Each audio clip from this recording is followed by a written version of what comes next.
अस्सलाम वालेकुम गाइस। आज सुबह सुबह का वक्त है, माशाल्लाह मौसम बहुत ज़बरदस्त है।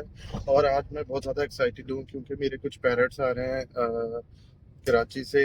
और मैं वो लेने जा रहा हूँ इंशाल्लाह। वो आ तो रहे हैं रेलवे स्टेशन के ज़रिए, मतलब ट्रैवल करके। तो जैसे मैं वहाँ पे पहुँचता हूँ तो उसकी लेकर फिर मैं घर जो वो आपको मैं ज़रूर दिखाऊंगा वहाँ पहुँच कर। A few moments later. Guys तो मैंने पैरेट्स ले लिए हैं, अब मैं जा रहा हूँ घर पर। ये देखें गाइस, ये मैंने पैरेट्स ले लिए हैं और इनको मैं बर्ड एवरी में छोड़ने के बाद इंशाल्लाह फिर मैं आपको दिखाता हूँ कि मैंने यहाँ कौन सा पैरेट लिया है। और उनकी डिटेल फिर आपके साथ शेयर करूँगा। तो गाइस अभी तो फिलहाल मैं घर जा रहा हूँ। पैरेट्स मैंने ले लिए हैं जेट बॉक्स में। तो मैं जैसे ही घर पहुँचता हूँ तो मैं ना आपको आगे का ब्लॉग दिखाता हूँ।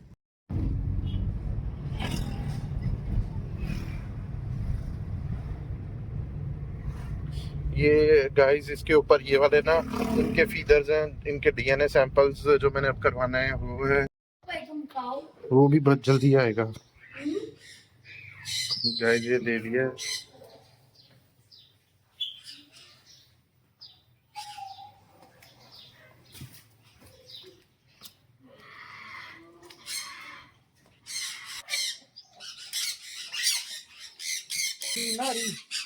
नहीं।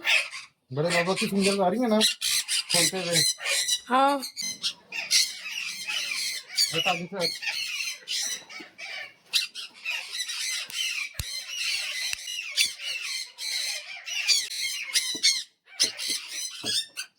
जी गाइस ये देखें, ये जो पहले निकल रहा है ये मेल है और ये मेल है गाइस। और इसके बाद ये जो अब दूसरा होगा वो फीमेल। तो बाकी गाइस आप लोगों ने माशाल्लाह ज़रूर कहना है। और अगर आपको मेरा व्लॉग पसंद है तो आप मेरी इस वीडियो को लाइक करें, सब्सक्राइब करें, शेयर करें। Don't forget the bell icon. इंशाल्लाह फिर मुलाकात होती है किसी नेक्स्ट व्लॉग में, नेक्स्ट वीडियो में। अपनी दुआ में मुझे याद रखना है। अल्लाह हाफिज़।